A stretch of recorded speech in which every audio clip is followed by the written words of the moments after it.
Parley. Parley. Parley. Parsnip. Parsley. Partner. Parley. That's the one. Parley. Parley. Parley. Damn to the depths whatever mutton they thought of Parley. That would be the French. Hey there, Retro Gamers. This is Andy C from Pieces of 8-Bit. Today we're going to be doing something a little bit different to the norm. This is our second episode of Parley, but really, ultimately, this is just a video response to Retro Import Gamer, who asks, which is better, modern or retro games? A topic which I really am quite interested in talking about, and so that's what we're going to do today. Going to talk a little bit about some of the things that are coming up on the channel as well, but probably just the one topic today. When I did Parley last time, it was nearly an hour. Not the most popular video I've ever done, have to say, so I'll try and keep this short. Obviously, this is an opinion piece, so feel free to drop some of your own thoughts in the comments. And I dare say that we don't always necessarily agree on things, and that's the beauty of having these kind of discussions and thoughts. So yeah, I'm going to talk a little bit at the end about what's coming up in the channel. So got some new ideas coming up, and hopefully you enjoyed the Sensible Soccer video that I did with my son Ollie. That is easily the most fun I've had making any of these videos so far. We had a really good laugh making it. There was a lot of banter. It was a really good laugh. So we're definitely going to do more of those. I think he's quite keen to do some more. I'm keen to do some more, and it sort of leads a little bit into the topic that we're talking about today, which is retro gaming and modern gaming. And one of the things that I think is a really stark contrast between the two is that sit on a sofa, your mates would come over your house, or you'd go over to their house, and you'd sit and play games like Sensible Soccer or Street Fighter 2.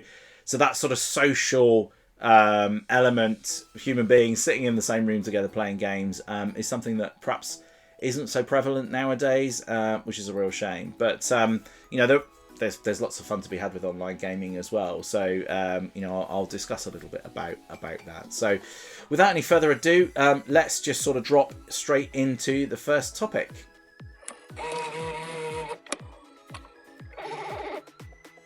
Well, I said one topic there. I just realised there is only one topic that I'm going to be talking about, which is retro gaming versus modern gaming. So the first bit is really defining what we mean by older retro games. I think this is a kind of thing that probably sparks more debate than any of the rest of it, really. So for me, I've styled my channel around anything from more than 20 years ago as being kind of retro. Initially, I started to, I just talked about just running the channel as 80s and 90s.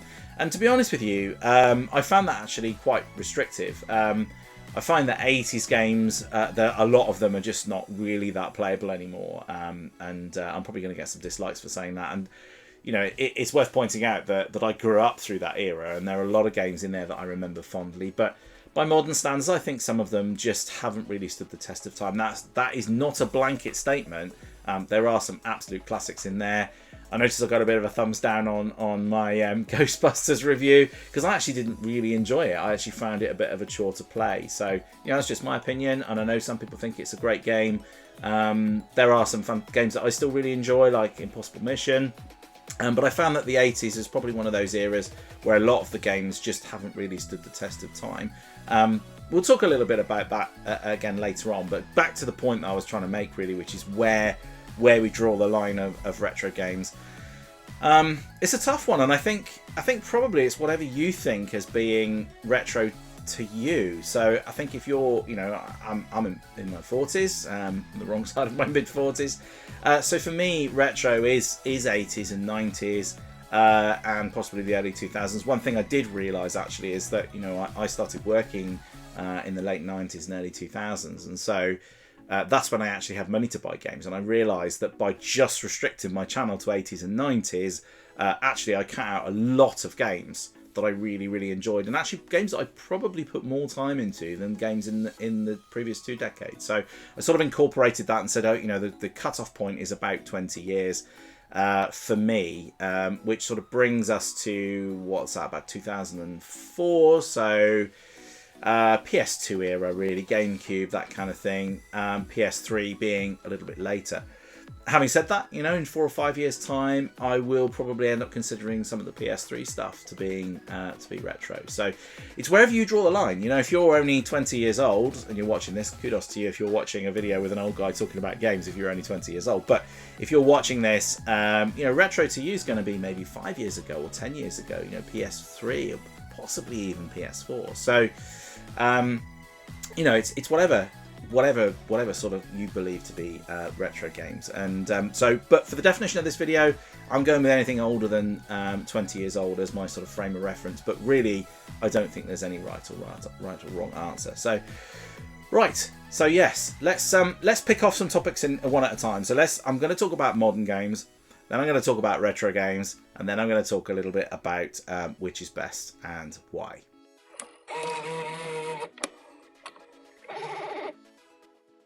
So modern gaming. What do I think of modern gaming? Well, I have a channel. I have a channel called, you know, Pieces of 8-Bit, which is designed specifically to be there for people who are interested in watching reviews of retro games. It has become somewhat more than that, I think. So it is weird, perhaps for some of you, to hear me say that modern gaming, I think, is absolutely fantastic. I love a lot of modern games, and I continue to game on modern platforms, and I continue to game on retro platforms. Now, interestingly, the other day, I think it was about 2 weeks ago, I had a delivery, and due to a sort of slight misconfiguration with DPD, I had 2 deliveries ended up turning up on the same day, which wasn't planned. And in one box, I had a brand new Xbox Series X, and as you know from perhaps seeing some of my other videos, that I perhaps softened my view on Xbox somewhat, so I bought the latest in Xbox technology, Xbox Series X, and it sits behind my television in the living room, not in this space here, I might add, alongside my PlayStation 5. So two of the latest consoles. I have a Nintendo Switch, which sits under the television as well. But on that day, when that Xbox Series X came, there was also another box, which contained a Sega Game Gear from the early 90s with 11 games in it. Yeah, I opened the Sega first. I opened the Sega Game Gear first. That was actually weirdly the one I was most excited about. So I opened that and I played it a little bit before I even opened the Xbox. Now that isn't, by the way, a hint as to which I prefer. But the point is that, you know, I just enjoy gaming. I really, really do. And I love the old platforms. You know, I love the looks and designs of some of those old platforms for the 80s and the 90s. And that's why I've started sort of collecting consoles, and the 2000s I might add as well. But I also love the new stuff. You know, I do the PlayStation 5 and the Xbox Series X, that generation of consoles has been a little bit of a disappointment in terms of, you know, exclusive titles and that kind of thing. But I love the machines. I like the fact that I can play PlayStation 4 games on my PS5 without it sounding like it's taking off. So, and there are some absolutely fantastic titles that I've enjoyed playing on the PlayStation 5. Couple of examples. So Assassin's Creed Mirage, which is a real return to form, I think, for the Assassin's Creed series. I certainly really enjoyed it. The Spider-Man series, specifically Spider-Man 2, that's a PS5 exclusive, absolutely fantastic. On the Xbox, some of the latest Forza games are just really stunning. And so, yeah, I really enjoy playing those as well. Xbox Series X, I haven't played so much stuff on there yet, but I'm going to get and have a play with it. So I do really enjoy modern games. And I think, you know, going back to that point I was saying earlier about the playing together thing, obviously playing together on modern consoles and modern PCs as well. Let's not forget, you know, I've got the ROG Ally, and PC gaming is also, you know, a big thing for me, and especially with my son who has a gaming PC. So, yeah, the online gaming thing is something I'm perhaps less a bit keen on, and so I do really miss the kind of sitting in a room and playing games together. But that's not to say there aren't some really good modern games for doing that. You can do split screen on Gran Turismo, for instance, on GT7, and on the latest F1 games. So you can still do that kind of thing. Still Smash Brothers games around, and let's not forget probably the ultimate in sit down with your friends playing racing game which never ages, and people of every generation still continue to play, and that is Mario Kart. a game which is just a huge amount of fun and continues to be a huge amount of fun. Mario Kart 8, which has been around a little while now, actually, is absolutely fantastic fun. So there are plenty of games for playing together with. So yeah, that is my preference there. But yeah, in terms of modern gaming, yeah, I love it. And obviously, if we're going back to anything more recent than 20 years, we've got absolute classics in there, like GTA 5. We've got The Witcher 3, which is a game I really enjoyed. A lot of the Assassin's Creed games, some of those, they kind of come off the boil a bit, but the sort of the Assassin's Creed 2, the Ezio Auditore series, absolutely fantastic. And I'm trying to rack my brains for games. I'm just going to look on my shelf, actually. What games have I got on the PS4 that I just absolutely love? Yeah, well, Red Dead Redemption 2. How can I forget about that? Yeah, what a classic. Cyberpunk, once it got sorted out. And the one game that I really do want to point out, and this is quite divisive, is a game called No Man's Sky, which is a very small British studio. When it launched, quite a few years ago now. I'm trying to think when it launched. It's probably maybe 6 years ago. It was a bit of a damp squib. The game was sort of very open and not really much was really happening. But subsequently, there's been loads and loads of updates, and Hello Games have really committed to making the game fantastic. And I've got hundreds of hours of playtime on it. Now, I don't tend to play it very much now for long periods of time. I tend to go back when there's an expedition happening. But I love things like the base building elements of it, and the exploration is really good fun. And that is a game I do enjoy playing online. It's quite funny. My son plays online with me. He sits in his room on his PC. I sit on the PlayStation in the living room, and we talk to each other across there. Some people might find that a little bit tragic, but it's just really good fun. It's a really good fun game to play. So yeah, I don't have a big downer on modern games. My only real issue with online games is perhaps there's a few things that bug me. That the DLC, paid for DLC, I find problematic in a lot of games, especially in Electronic Arts games. Games like things like Beat Saber, which I play on the VR, I kind of get it, because you're buying songs and they've got rights that come with them, and you're just expanding it and buying songs and doing more stuff, and I get it, because the game's cheap in the first place. But I do object to paying £50-60 for a game and then having to buy additional content on top of that. So I find that part irritating, and I do find the kind of what some would refer to as the sort of shovelware element of games now. It costs so much to develop games that there is less innovation around now, and I would definitely concede that. And I think there are a lot of companies, and again, I don't want to have a dig at EA. Everybody has a dig at EA. They're an easy target, but they do release a lot of games that are pretty much the same thing year on year, and they're charging 50-60 pounds a go for it. And if Ubisoft are guilty of that as well. A lot of game studios are guilty of doing the same thing, just releasing the same game, slightly modified or slightly updated, and there is little innovation. But there are games to be found that are innovative around there. So by all means, go and have a look. The other thing about modern gaming that is sort of a slight edge case, really, is reimagined retro gaming. So there are a lot of modern consoles and new devices out there that are specifically designed for playing older stuff. So I'm not sure. I suppose they probably fit into the category of retro games in terms of the actual gameplay themselves, but the devices are kind of new. So I'm talking about things like Evercade, A500 Mini, Commodore 64 Mini, those kind of things, PlayStation Mini. And they bring us back to that retro era of gaming, but in modern kit that's relatively affordable, and you can just kind of stash away under your television without you really noticing. So yeah, so that's modern gaming. No hate for modern gaming. There are some things that I don't like so much now, but all in all, I think I still enjoy playing lots of modern games in the same way I still enjoy lots of retro games. So let's talk about retro games. This is the bit that I think everyone's going to be interested in. If you're sticking with me, well done so far listening to me drone on. But the next part, let's talk about the retro games.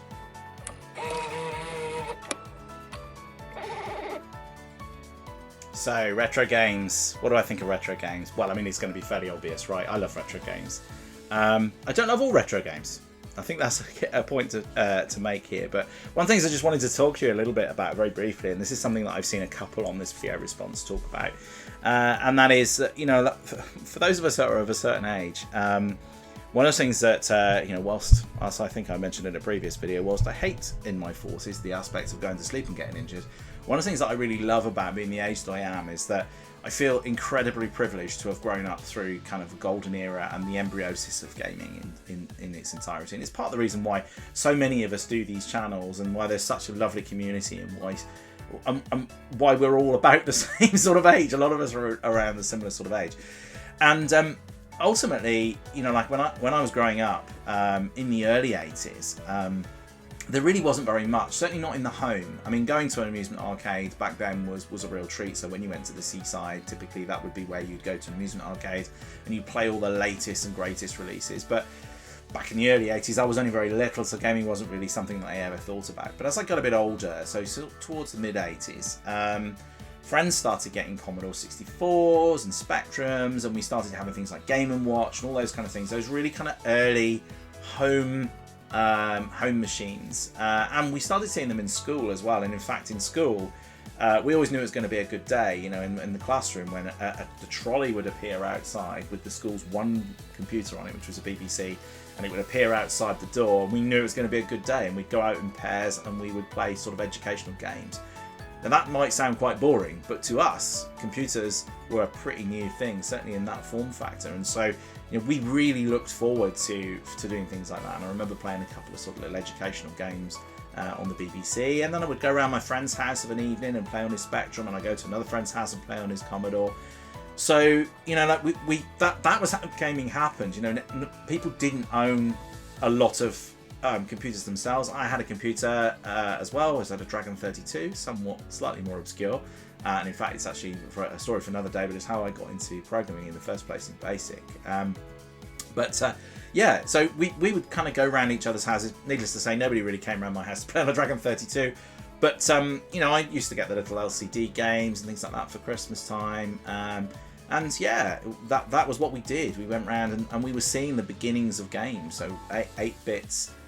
Gaming was a really big thing, and the cool thing about that era of gaming was that there was a huge amount of innovation. Two reasons. One is because a lot of this stuff had just never been done before. So look at like a game like Pac-Man or Space Invaders or something like that. Those games were the first of their kind ever, so they were natural by definition. They were innovative, but there was also very, very limited resources. And so, in something like a Spectrum, you had 48K to play with, and the Commodore 64, which was more powerful, still only 64K.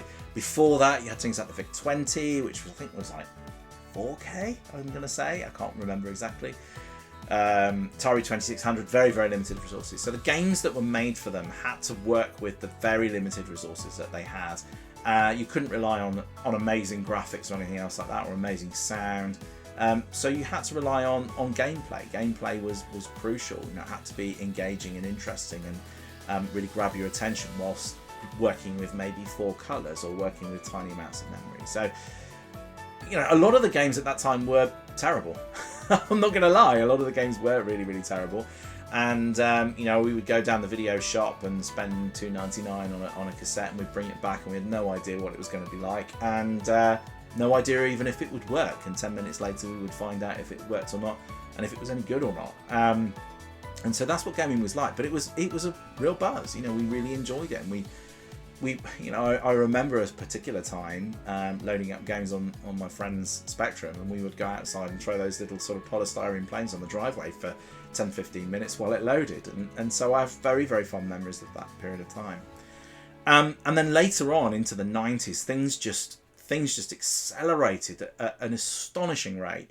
And if you think about nowadays, and you think about the difference between a PlayStation 4 and a PlayStation 5, or even a PlayStation 3 and a PlayStation 4, the step change between each of those generations is quite small now.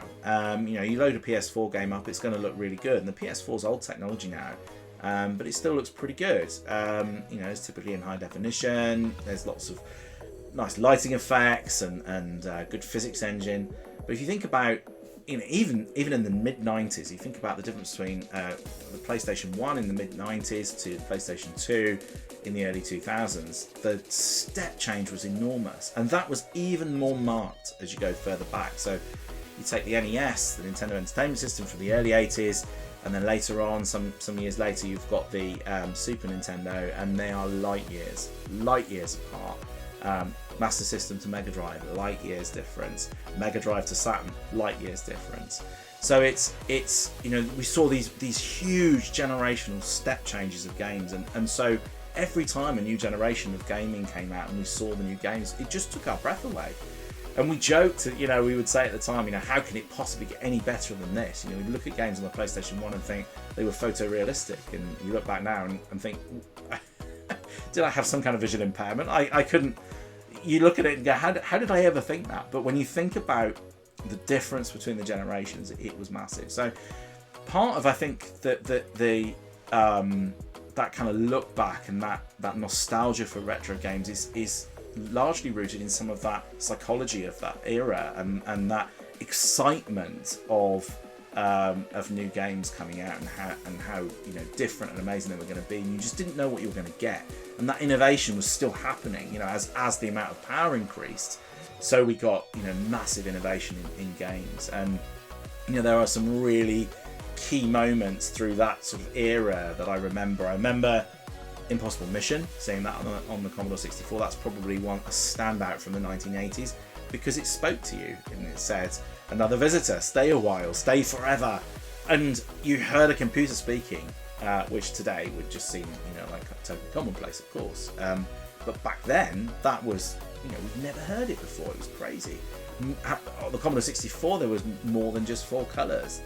Then you would see things like disk drives and later on CDs, which, you know, where you were loading games that were much bigger and had actual video footage in them, which again was like a real amazing thing to see. So games like Wing Commander 3, the first time I saw that, you know, it had Mark Hamill in it and it had video in it, and it was like, it blew my mind.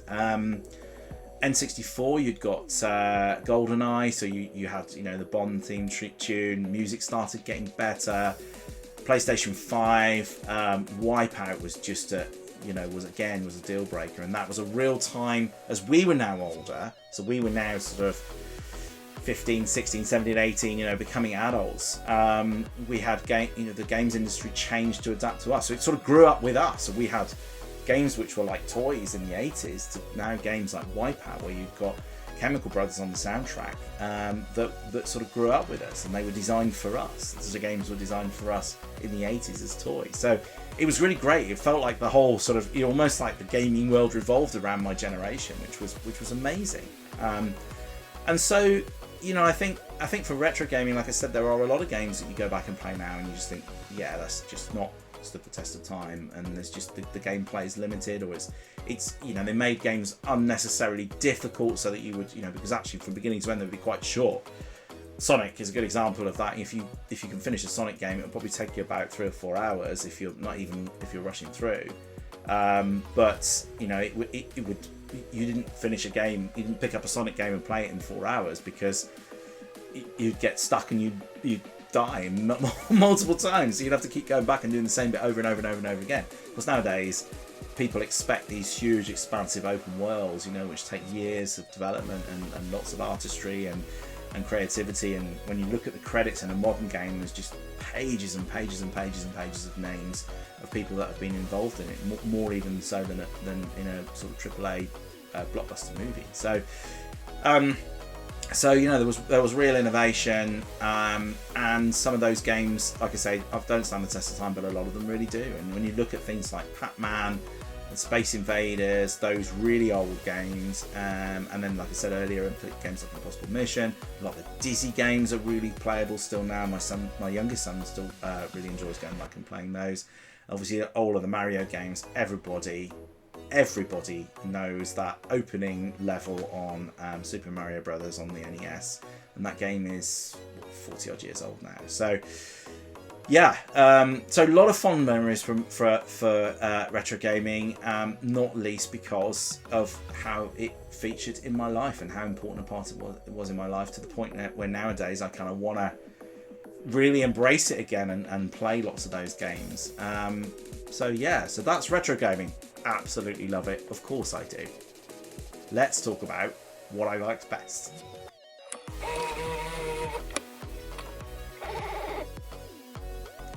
So yeah, I don't know. It's such a tough question. It's part of the reason why I really love this topic. So kudos to Retro Import Gamer for putting this topic up there to talk about.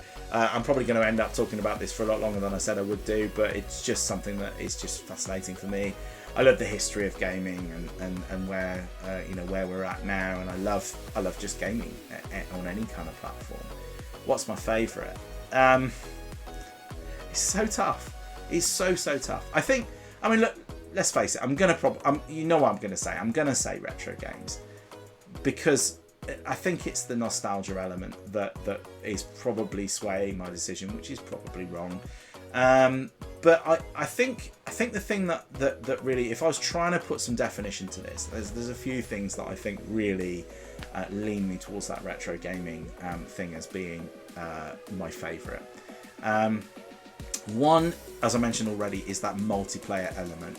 So that ability to play a 2-player game or a 3-player or 4-player game later on, and just being around my friend's house, and we'd have a big bag of Doritos or some Pringles and a few cans of Pepsi Max, well, probably not Pepsi Max, I don't know when that came out, so a few cans of Coke or whatever, and just playing for hours, and the time would just pass, and I've got so many fond memories of that, and I just don't think games universally have that same appeal that they used to. So that the online gaming part is great, but I like playing with people that I knew and having banter and fun, and a lot of online gaming now is amazing. It's fantastic, but it's so serious. I can't get on board with it. It might be because I'm just not very good at it, but I can't really get on board with the online gaming thing. And I don't really want to play with someone who's been playing the game for 100 hours in the other side of the world that takes it incredibly seriously. It just doesn't appeal to me. And so, I much prefer to go and sit and play sensible soccer. And I might only play for 10 minutes, or 20 minutes or whatever. But that side of it I don't enjoy so much. Online gaming, when I have enjoyed it, games like Burnout Paradise, where we've agreed, a few of my friends, we've agreed and we've sat down and we've played something like Burnout Paradise all together, and we have a great laugh, and it does take you back to those days, but it's still not the same as sitting on a sofa together and playing stuff. And so I think that's missing a little bit now. There are, like I said, there are still games where you can do that, but it's just not as prevalent. The online thing is just so huge now. So that's kind of that multiplayer aspect I miss. I miss some of the simplicity of retro games as well. Like you take a game like Pac-Man, it's just a little yellow circle munching things around a maze and being chased by little ghosts, and that's it. There's no story, there's no plot, there's no open universe, there's no Easter eggs or hidden missions or anything else like that. It's just real simplicity. And whilst I love all of those other things, I also love the simplicity of retro gaming, and it's that pick up and play element of retro gaming which I really enjoy. And when it comes to modern games, a lot of the games that I really enjoy, a lot of the modern games I really enjoy playing are pick up and play style games. So, for instance, things like Forza, mentioned, that's a real good pick up and play game. We've got the VR2 on the PlayStation. My go-to game on there is Beat Saber. I go and I'll do a few songs on Beat Saber. You get a couple of, for those who don't know, you get a couple of lightsabers and you basically hit some blocks to the beat of the music. That's it. It's really simple. It's very pick up and play. You might play for 10 or 15 minutes and then you're done. So you get that little sort of buzz of playing a game, and so when I'm playing a modern game, often my favourite games are those pick up and play. So, but obviously in the retro game scene, those pick up and play games, they are, there's dozens, hundreds, thousands of them. Your Sonics, your Marios are the obvious ones, but your Mario Karts and all that sort of stuff as well. Your Sensible Soccers, your Speedball 2s, all of those kind of things. So. That's what I really enjoy from that retro game era. So if I was forced to choose, I would probably lean towards retro gaming. And I think the case in point was when I received my Game Gear and my Xbox Series X, and then I was straight into the Game Gear. I wanted to have a look at it. I was playing Sonic 1 and then Sonic 2, and I got a load of other games with it. And I took it up to bed, and I was playing it in bed the other night just because. My wife could hear me. She could hear me blowing on the cartridge from the bathroom, and she's like, "What are you doing?" I went, "I'm blowing on the cartridge," and she went, "What? I don't know what you're talking about." And then she come in and she's like, "Oh right, I see what you're doing." So the little cartridges on the Game Gear. So you know, that's the sort of sound of cartridge-based gaming back in the day. Not that you were supposed to do that, of course, but I didn't have my little cotton buds to hand to clean the cartridges with. So yeah, retro gaming. I think if forced to make that decision, I think. But you know what? Everything. You know, like if you're a gamer and you enjoy gaming, I think most people who enjoy retro games will tell you that they enjoy playing modern games as well. It's such a subjective thing, but it's such a fascinating topic. So thank you so much, Retro Import Gamer, for this question. Thank you everybody who's still listening to the video at this point and listening to me drone on. Love to hear your comments and your thoughts on retro games and modern games and what you think is best, and also where you think you draw the line. You know, I'm interested to sort of what generation you're in and where you draw the line in terms of what you consider to be a retro game, and who knows, in 10 years time we might be asking the same question and we'll have the PS3 and maybe even the PS4 will be in our sights as retro games, as who knows what the future looks like. And maybe that's the exciting part, you know, is the future is still very bright for gaming. There is still a lot of innovation out there. There are still some great software houses out there that are producing some incredibly innovative games. So who knows what the future looks like for that. Alright, so that's my opinion on that. Just going to wrap up now and tell you a little bit about what's coming on the channel, and yeah, and then we'll leave it there.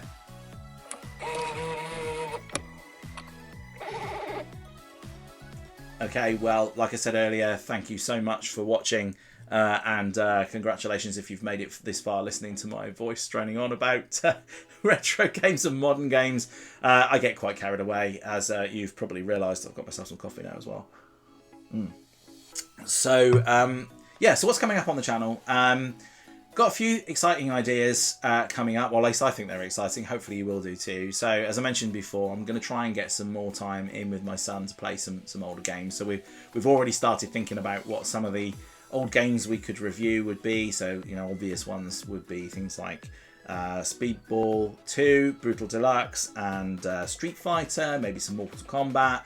Also other things like Smash Brothers, some of the earlier Smash Brothers games. I've got Crazy Taxi. I mentioned Micro Machines, although my son has played Micro Machines and he was incredibly frustrated by it. So we're definitely going to play that. And yeah, there's loads. There's loads that we can do. So I'm going to try and get some more of those in. They were just such good fun to make, and it's just great to spend a bit of time with my son. And it's also great that he just really enjoys playing retro games as well. And it's real testament to you know, the sort of staying power of some of those things as well. So that we're going to be doing more of that. I've got another road trip coming up soon. So for those of you who do know me, you might be aware that I grew up in Milton Keynes, and I'm actually going to be going and spending a weekend there, which is, you know, people go and spend weekends in Edinburgh and they go and spend weekends in York or Paris and places like that. I'm going to Milton Keynes for a weekend. But there is good reason for it. Obviously, I have some fond memories, and a lot of this retro gaming that I talk about today was done in Milton Keynes in the 1980s. Probably the most 1980s city on the planet. So it sort of, yeah, kind of lent itself to that kind of, you know, like all those memories. Definitely fixated around being around places in Milton Keynes when I was a kid.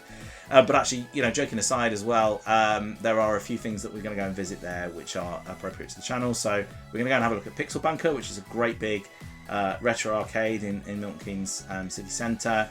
Right next door to that is the Sci-Fi and Film Museum, National Sci-Fi and Film Museum, which we want to go and have a look at.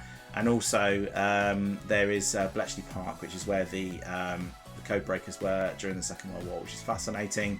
Not necessarily directly related to this channel, but there is the National Computer Museum there as well, which we're going to be having a look around there, and I might give you a few highlights from Bletchley Park as well. So we're going to go and spend a weekend there, absolutely nerding out. My wife is incredibly patient for putting up with these sort of things. You know, she would probably quite like to go to Edinburgh or York for a weekend.